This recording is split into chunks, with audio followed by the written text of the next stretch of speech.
And welcome back to part 35 of Final Fantasy XII, where today, after exploring the last chunk of the Deadlands, we'll be going into the Necrohol of Nabudis, which is an extremely dangerous area, mostly for its traps than anything else, but does definitely have some dangerous encounters that might shake you up and cause you to have to leave early if you are not prepared. Especially because the rare game has over 100,000 health in there. The rare game enemy, that is. But there's not too much left of the Deadlands first before we even have to worry about the Necrohol. The only real recommendation is that if you have the spell that floats, put it on a gambit before you go into the Necrohol, because it will save time if you're having to deal with all the traps, I assure you.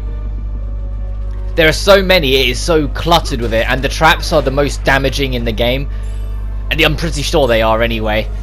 From my experience, no trap in any other area has ever caused as much problem as any of the traps in the Necrohol have ever done.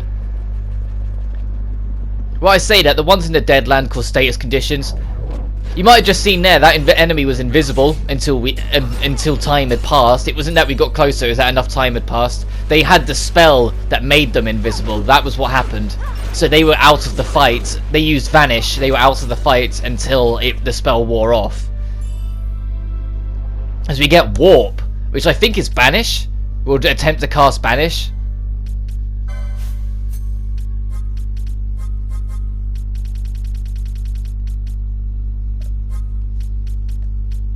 There it is. Yeah, attempts to cast Banish, so you can throw your enemies into the X zone. Which can be handy, but in only very specific circumstances, because I don't think you actually get any experience of the fight if you use it to them. But it's around this point that I eventually decide to equip Float and just put it on a gambit on Bar since he has it, to use it on the whole party whenever the situation arises that you can, because I know we are getting pretty close to the Necrohol, and the Necrohol is just, it's not worth not putting Float on or a trap evasive equipment. Like, if you just try and go in and blasé it, you will die before you even find the first enemy. That's how brutal the traps are and how frequent the traps are. Because that's the other main thing that kind of hurts it and stops the Necrohol being the most fun place to explore, is the overdose of traps. Like, I don't mind traps being there to try and catch you off guard and mess around with you a little bit, but there is such a thing as too much. So I felt like some of the areas we've been to, like the Hen Mines, had a good balance. Even the Deadlands I think has a good balance. Like, it's just every now and then there's one. Make it so it's something that if you're not paying attention will catch you, but it's not every 2 steps you're bumping into something. Or putting traps near good loot, so there's a reason to go explore and see what you can find. Or there's something for those who just go in head first without thinking about what they need to do. Like this one blocking off the path down here to get the cross scale. Which is, although I've mentioned it before, scales I don't like using because they only seem to help who you hit. So unless you're hitting your teammates with it, it seems pointless. So I've just always kind of stayed away from them. But if you can find a good use for them, I'd love to see it. I'm sure there is something, like the game wouldn't be, the items wouldn't be there if they were useless. They have to have some reason, especially because they're pretty rare weaponries. It just seems ridiculous to me as all. It just seems like it won't help, or would do too little to help.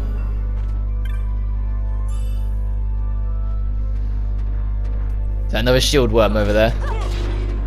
They're the same. I wonder if that's the same shield worms that can be found at the steep near the port. I think Drake gave us 2,000 experience, not bad. But as you go down here, in front of us is now the Necrohol, so only enter when you are ready. Because the Necrohol does not pull any punches, and please for the love of God and put Float on before you walk in, because look at this. This is the Necrohol. As soon as you enter from this side, to your immediate left should be the Goliath. The biggest problem with the Goliath is just its health pool. It's not, I'd say it's easier than the one that we fought in the Deadlands. It's just in a more dangerous area, and at the start of the fight it makes itself immune to all magic, so you can't hurt it with magic full stop.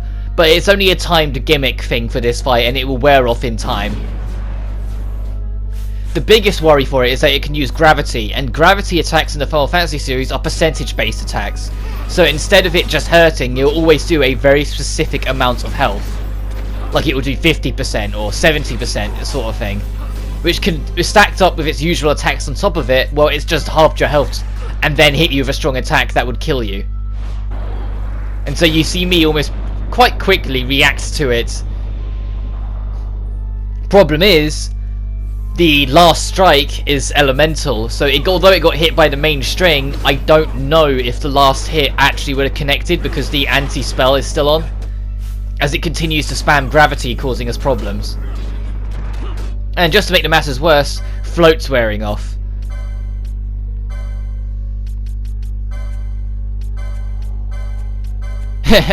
Yeah, at this point, until I know the magic attacking is worn off, I turn off the spell-based gambits just so then everyone can attack the Goliath and try and kill it quicker. And then it starts spamming disable as well to just be even more of a problem. Like I said, personally, I do think the one that we fought in the Deadlands is harder than this guy. This guy's just more annoying because it will just do little things to delay you out and do cheap tactics to kill you quickly. But the fight, you should find it falling apart and you winning before a while, and then even then you just saw after a set amount of time its immunity to magic will pass, so you can rip into it more openly again.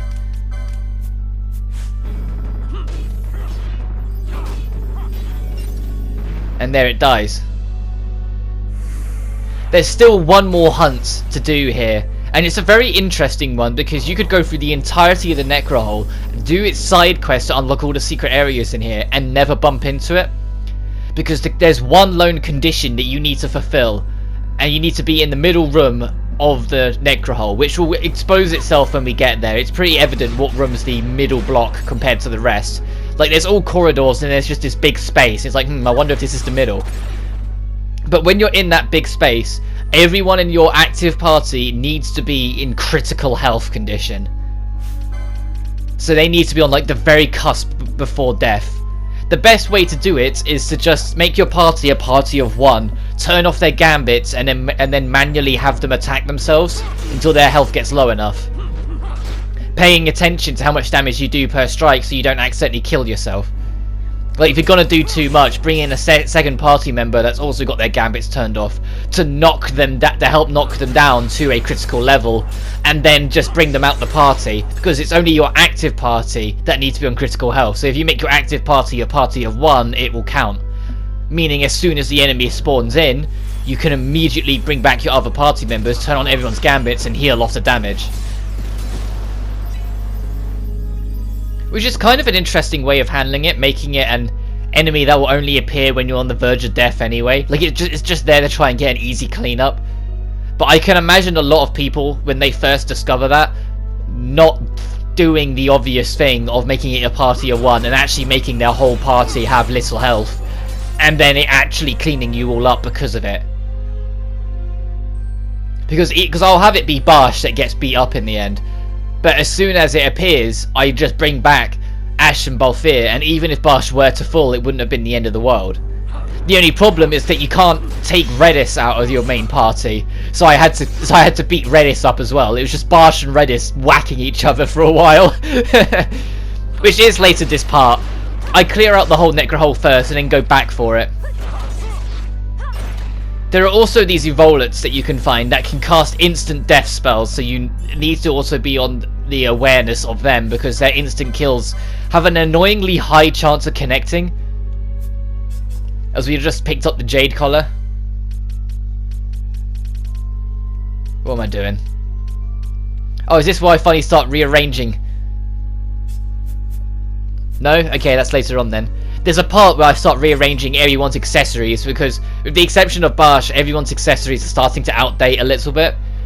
Like, the bubble belt kind of has the luxury of always being helpful, but it's a very easy, always helpful one. Like, it's very easy to see why it's helpful, the whole double health. Whilst the rest, there are some things where at first it'll be like, oh, immunity to electric or whatever. That's kind of cool. But that only helps so much. But then you'll find something that's like, oh, it makes me immune to poison as you go through a swampy area, and you're like, oh, that's actually fucking brilliant. As you get the Giant's Helmet, which isn't as good. It still isn't as good. Like, it's heavy armor 9, and we got heavy armor 11 from phase 3 of the Lusu Mines. That's how much of a necessity getting to the Lusu Mines is, because this area, in my opinion, can be more dangerous because of the instant kills. The third area of the Lusu Mines has higher leveled enemies, for sure, but this area is absolutely the most dangerous area you're likely to stumble upon on your first playthrough. As you go through, you'll find 3 very negative doors, like this one, the Door of Loathing, that you will not be able to open no matter what you try. No matter what you try and do, whatever you interact within it, you will not be able to do. As I hinted at last part, and I've been hinting at for a while, one of the 2 main side quests I'll be doing is a side quest in the Necrohol about getting the key for each of those 3 doors. It is an extremely annoyingly long-winded side quest that I kind of tried to knock out all in one video because it does take a while. So we will be returning to the Necrohol a little later on, once we've done with this first visit. Also in the Necrohol is a secret shop. If you're playing base 12, you won't find it in the same place as you'll find it here in Zodiac Age. I will point out where you find it, so don't worry, as we just pick up Faith, which is amazing to have. Faith boosts the damage of magic attacks on whoever it is cast on. There is a similar version for physical attacks called Bravery as well, which is also amazing to have. And if there's any white magic that you want to get on someone that isn't a magic user, Bravery and Faith is that. Because it doesn't cost much MP to use, and you're helping the rest of the party still. So you can become more of a union, more of a focus with it. Balthier is level 58, sweet. As another member of the party just got hit with Disable. You can also use a Newel. There's Oversouls that can cast a Newel. Like, you got the Inays and you got the Oversouls. A Newel, it's just, do you like your MP? Because you don't have it anymore. Which is fine if it hits like your Knight or if it hits Redis. But if it hits your mages in any sense of the word, you're not going to be happy about that. Because that can be 600 to 700 MP gone.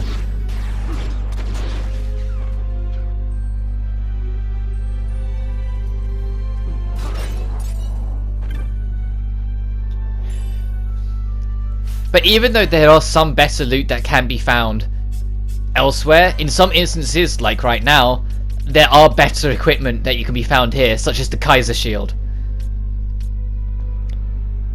The only problem with the Kaiser Shield is that, as you can see, I eventually decide it's not worth it, because the Kaiser Shield boosts your physical evasion by enough, but doesn't do anything for your magic evasion.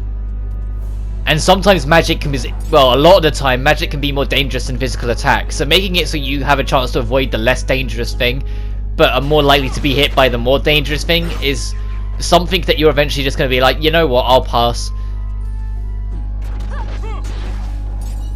But we are now in the main room I was referring to. There is a central shaft going north to south from the compass points. That we're literally, you can see it on the map on screen, we're about to approach.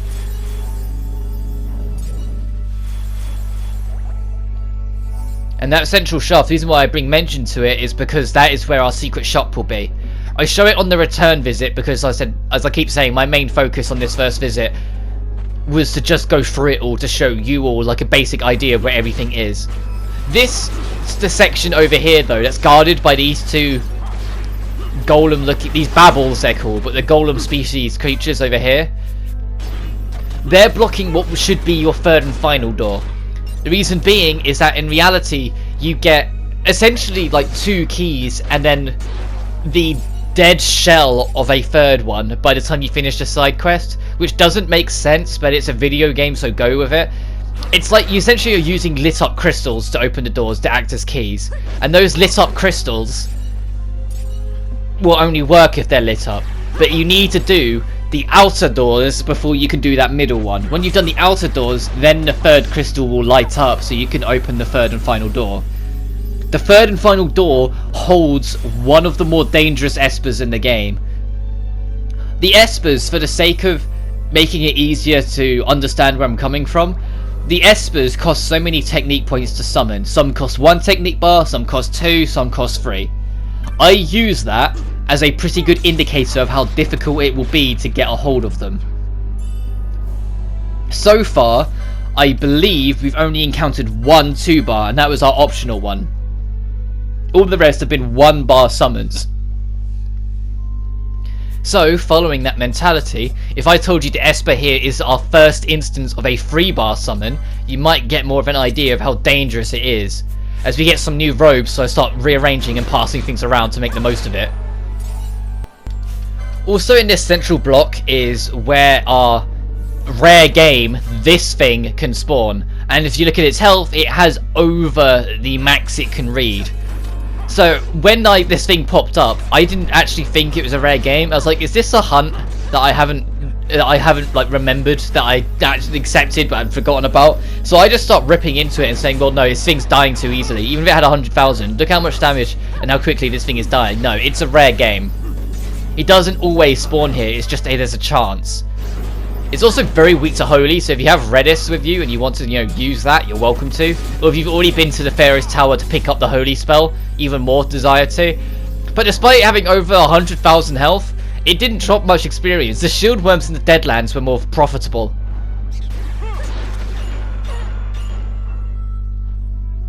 But up here is where your secret shop is.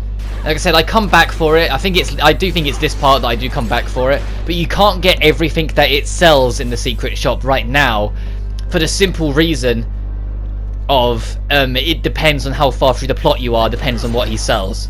Once you have accomplished the Pharaoh's Tower, everything that can be sold at that shop will be sold. But it is profitable for you to go now because it sells high ethers. And it's the only shop in the game, to my knowledge, that sells high ethers. So if you want to stock up on them for some super bosses later on, or even just because if you're struggling, like say you're struggling with the final boss later on, or the Pharaoh's Tower is causing a lot of trouble for whatever reason, you can then use that to help yourself get through.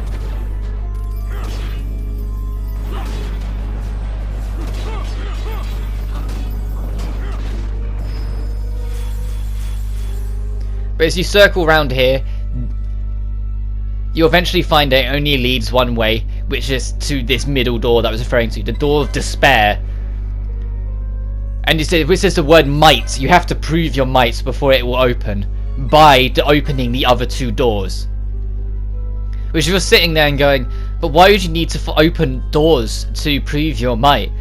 It's not about opening the door, it's what's about on the other side of them.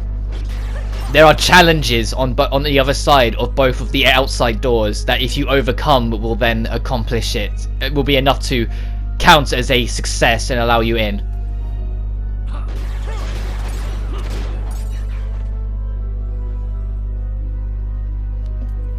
Some of these babbles seem weirdly placed though. Like those first 2 in the middle room made sense because they're blocking the door to the final room, but they're not protecting anything here. So why are they there?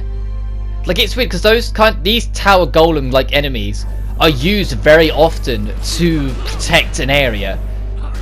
Like when we were in the High Waste, they were blocking some shrines. When we were in Guru Vegan, they were blocking switches or blocking invisible paths. They're very often used to block things. So when you see them not blocking anything, it comes off quite bizarre. Like they're guardians, they're defenses. But when they're just lingering around, like chilling on their lunch break, it just seems odd.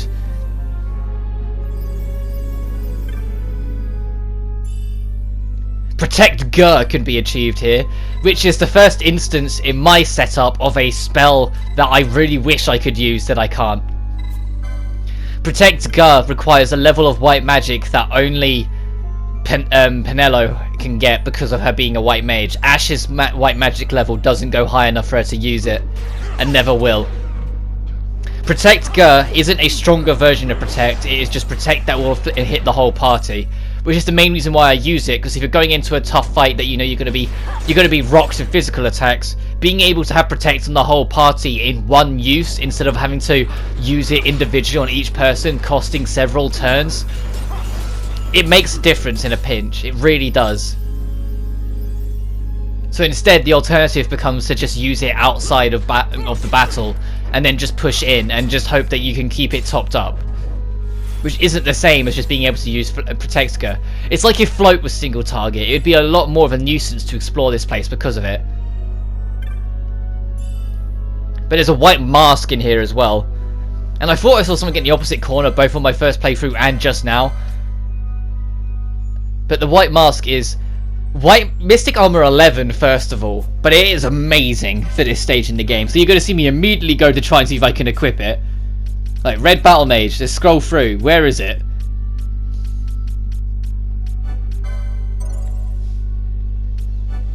Yeah, while I'm at it, I clean up the rest of the magic listing, so Ash can equip all Mystic Armor now. And as you can see, everyone's starting to get a lot of license points and just kind of have them. Because, like, as I've mentioned a few times before, if you're following along, you should absolutely start approaching a point where it matters less what licenses you've got, and so you're not going to see me use them all that often. That was a choice, by the way. And also my point where I didn't even realise, basic enemies have a chance of dropping the Maximilian armor, and that's why I kind of just stopped on Balthier, because I didn't even realise we picked it up. But at some point an enemy dropped it and we picked it up. So if you don't want to go to Elusu Mines, but you want that amazing heavy armor, grind the enemies here and you will eventually get some. But the armor, even if it's not as good for magic, it's too good in other ways that I eventually just accept and let it be on Balthier. But this is now the exit point, or the entrance if you decide to go here first from the Salika Wood. But I wouldn't recommend it because I do think this area is more dangerous than the Deadlands. I think you should go to the Deadlands first and circle round into the Necrohol from there.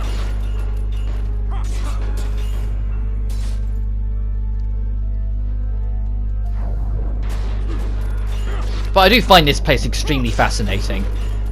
Doing a full-on, like, Houses of the Dead or Kingdoms of the Dead is not new. But actually making a designated Necrohol is such a non-existent thing in literature, like outside of like very old literature. Like, it's a forgotten word, Necrohol. And it's a shame because I love it. I think it's a really badass and cool word that tells you exactly what it is. Necrohol is a hold, so it's a structure, a fortress of some kind of the dead. What more do you want? In this area you'll notice that there's an open door that leads to a non-existent part of the map with a phantom in it. Not a phantom, a mimic. If you push into the corner of this area in the original version of 12, not this corner, the opposite corner, you will stumble into the merchant there. So meaning you can just run in from the Salika Wood, get what you need and leave. There's also the Hermes sandals you can get, which eventually become Ash's new accessory, because having her have permanent haste is just something I want.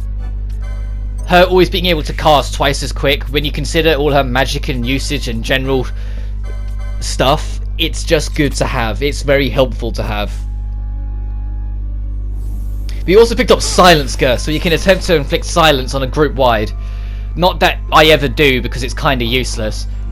But that is where you'll find your shop. That is the purpose of that area and why it is off map, and they just decided to leave it that way for Zodiac Age, even though some of its significance has been reduced because there's no secret shop in there anymore.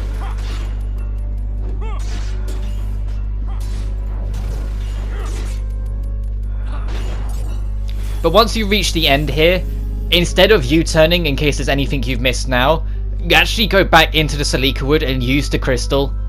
Because it's there for a reason, especially if you're playing base 12. There's no point going back into a challenge that is actually can be quite difficult to survive in. Because I haven't really gone into it that much, but base 12 is harder than Zodiac Age. Because of the fact that you can pick jobs and so might restrict or reduce what you can do, they made the game as a whole easier to compensate, so you can't screw yourself over because you picked the wrong job, essentially. Whilst in base 12, because there aren't any job choices and everyone can access the same things, the game is significantly more challenging because it knows you can do anything it throws at you.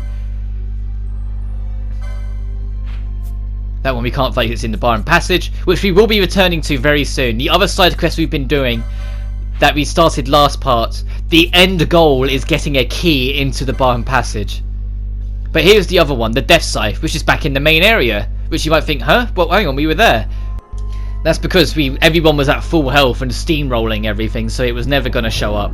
Like I said, it's only there if your active party is at critical. And even then, sometimes it doesn't spawn. If you have your parties at critical health and it doesn't spawn, try and lower your health just that little bit more. Because it is almost like there is like a level it wants your health to be below. Also, it says these guys steal your loot, but when they steal your loot, they don't actually mean here. They do actually mean like they will just steal a random piece of your general loot. So outside of a teleport stone, I don't really see the hassle. Like they're annoying, but I don't think they've ever actually stolen anything of great significance. But back over here, this is where the secret shop now is located in Zodiac Age. You literally just walk into the wall and you can interact with it and buy from this guy. He has a lot on offer. The only thing he's not selling is the magic spell Isuniga, because we need to do the Pharaoh's Tower before we can access it. But he does sell some amazing things here, so it is worth just checking through it and seeing if there's anything you want now.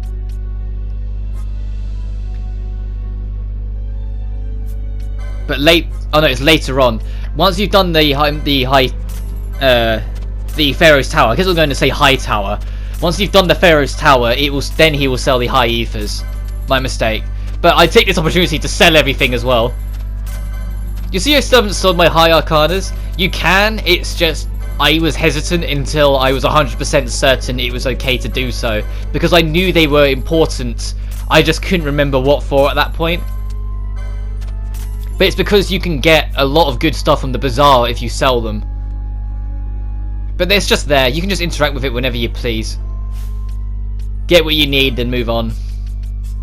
And now begins the annoying trek of attacking your own party until you get Mr. Mannery to spawn. Which takes a long time, as you can imagine. Just don't make the mistake I'm making here of leaving my Gambit on, because eventually their health will drop low enough and they will try and act on it.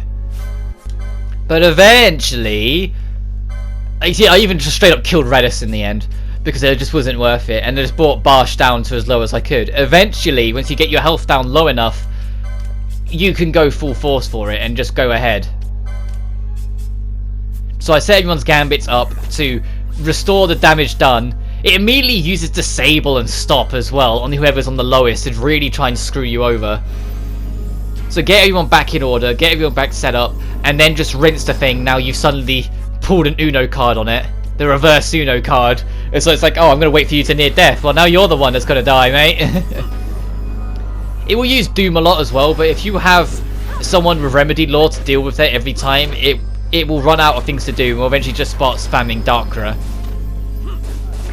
It can also make itself immune to all physical damage, which if that happens, you're just altering to magic. It's not as bad as dealing with Goliath, it makes itself immune to magic.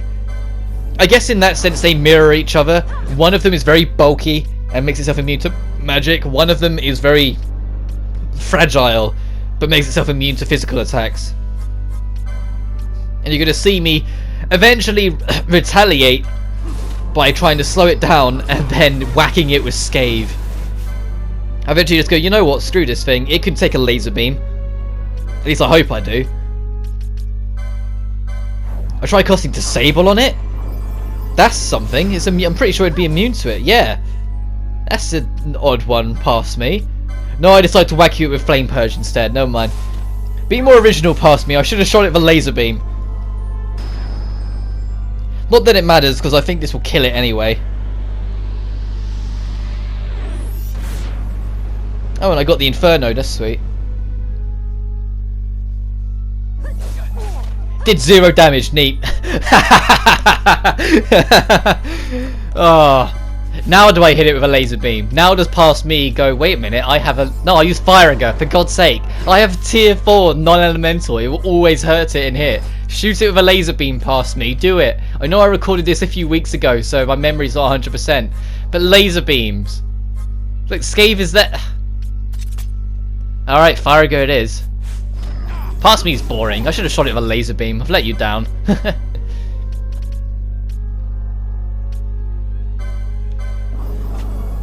So instead I'll just whack it if it explodes, which also doesn't connect because it seems to be immune to techniques as well while it's at it. Which is odd because super bosses aren't immune to stat lowering techniques like expose. So it's odd that that thing is. But Death Scythe eventually falls apart and you can win. And that's... Until we do the Necrohol side quest, that's pretty much the last thing to do here. So we should really just turn in those side quests now and get out of here. Back of suddenly happier music. It's like we just go some when we're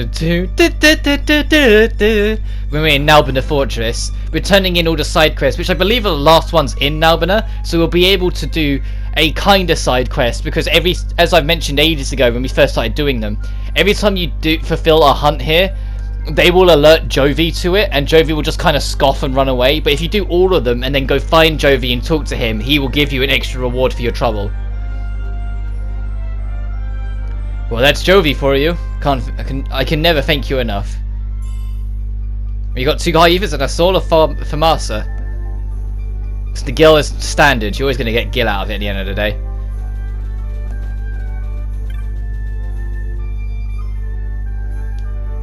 You're going to see me kind of have a moment of trying to remind myself where all the hunt bearers were, all the hunt givers were. Oh, so you're slain Goliath? Yes, amazing. I've not heard it like that. Oh, Jovi, what timing? Listen to this. Yes, Balrog. What is it? More news for your secret bestiary? No need to be sarcastic, Jovi, but yes, about my bestiary. I finally added a patient Goliath. Incredible, no? He's the one who helped me. Snorts, run away.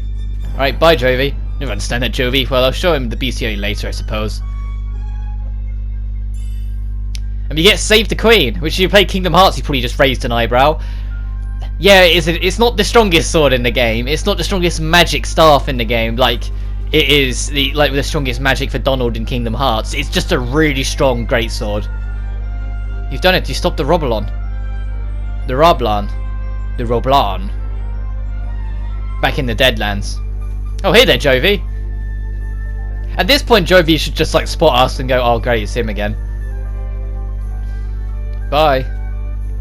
Wouldn't even let me finish my sentence. Good on him to take an interest in the troubles. Well, anyway, our reward for this one is Giant's Helmet, because we didn't just get one in the Necrohol. But now if you... As I decide to stop the talker to this fake stonemason, if you wander around and find Jovi, you can talk to him. Which is even... I eventually just cut to me chasing after him and find him. And it will, once you've done all of them, you'll initiate a little scene where you will talk to him and he will reward you for your troubles. You know what? You're a new hero. You know what? 4 years ago in Rabanastre, I got accused of stealing, but I didn't steal nothing, honest. The chap who saved me back then, he's my original hero. My original hero, he'd lost his parents, sad, huh? But he's still looking out for the younger brother. But my hero, he got wrapped up in business with King Ramanas's assassination, and he's gone now. Booey! I lost the strength to go on, but 2 years passed, and I got to thinking like the place where my hero passed away, you see. But when I got here, he thought I was a stonemason, put me in labouring. But you know, I made a lot of nice friends here. They're all really nice. They tell great stories. One day I realized the guy who goes on the hunt makes friends in the post. He's you. Seeing you out there banging all this marks, well, it inspired me. You're my new hero, boohee. It's time you finish your journey. I hope you've repairs of the fortress done and be back in Rabanastre. When times get rough, just remember you're all Nalbina's hero, boohee. You get an elixir for your troubles. Well, back to work. And not a rust, which is like, why? You literally just gave us an amazing like piece and just rust. Like a little piece of rusted metal. I've got a feeling that his previous hero was Rex. You know, Vaughn's older brother who passed away. Because he would have been in Nalbina a hell of a lot fighting, and he would have absolutely been doing things for the people. But 20 minutes has passed, so we can finally get the last piece of this side quest done, and the recovering traveller will give us the key to the Barheim passage. So we can return there, explore it out, and find the secrets that we couldn't find on our first visit. Which is what our objective for next time is going to be. Exploring the passage and finding what it holds. But until then... Oh, we get a balance mote as well. If you have the serpent skin, he'll give you a little extra on top of it, but oh well. Until then though, you guys take care now.